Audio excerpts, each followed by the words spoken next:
I sat in on one of the presentations at T21Con. T21Con is a hands-on, engaging learning opportunity at Illinois State University designed for current and aspiring educators to gain an edge in using technology in the classroom. The effective integration of educational technologies has become increasingly important for today's learners. T21Con connects attendees with resources, strategies, and a network of experts to support their careers in education. The presentation I went to was called the QR Code Classroom, and the speaker was Jill Jazelski, who graduated from ISU in 2013. She is currently a second grade teacher. When I first went to this presentation, I had no idea what QR was or how to implement it into the classroom. So they are codes, and they basically are a great way to incorporate literacy and technology into the classroom. QR stands for Quick Response Code.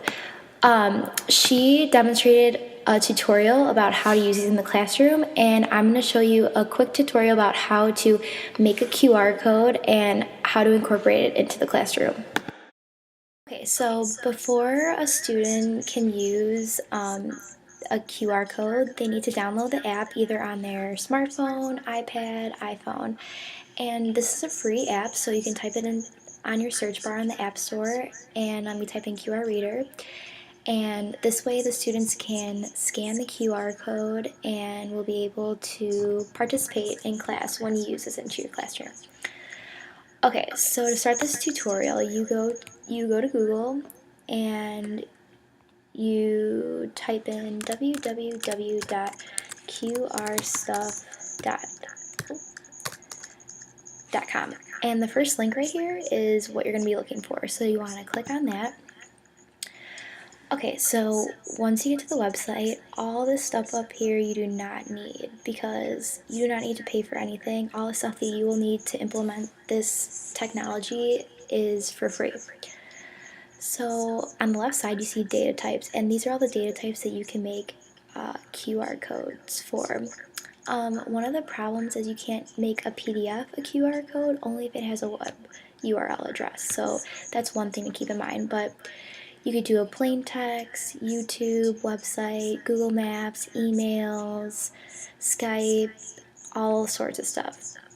So we're going to start with the plain text, which is how teachers can incorporate literacy into the classroom. So a lot of teachers will put short answer questions or quick little questions for students to read and scan, and then they can answer it right away.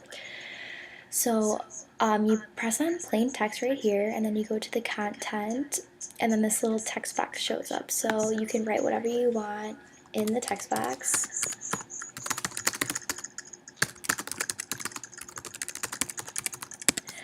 Okay, so after this, you have your text in there, and over here you could change the color if you want of your QR code preview.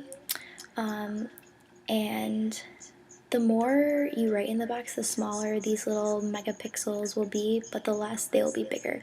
So it gives you a nice preview of what your code will look like, and every code is different. And the output type, there's many different outputs. You could download, print, email. You could put it on things if you really loved your QR code. And yeah, so after you figured out what you want to press download QR code, and it will pop up like a nice little image, and you can copy and paste this into Word to make like a worksheet or to print out for your students or whatever you want to do. So it's very quick and easy, and if you wanted to do a QR code for a website, you would just type in the website, and then it would change the QR code. And when the kids scan it, the website will pop up automatically. So QR codes are really great because they are an instant time saver, because you don't have to wait for the student to type in an email or a website address, because they can just scan it and it pops up right away. So that's an awesome feature for it. But yeah, so that's how you do it, and this is the best site to make them, and it's really simple and easy.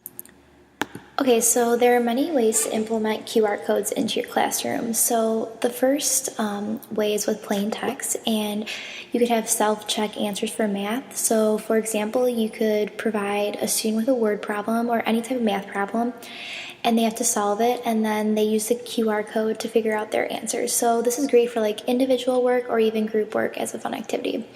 Also, you could use the plain text for vocab words. So you could have a picture of vocab word, and the student has to write the correct spelling, and then the QR code would have the correct spelling on it. So they would, after they fill out the word, they would scan the QR code, which would provide them with the correct spelling.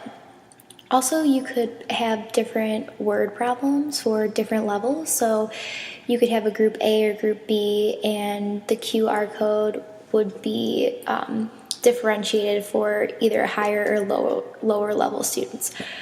Also, with websites, like I said earlier, videos, there's no more typing, it's easier, the kids can scan it and the video will pop up right away.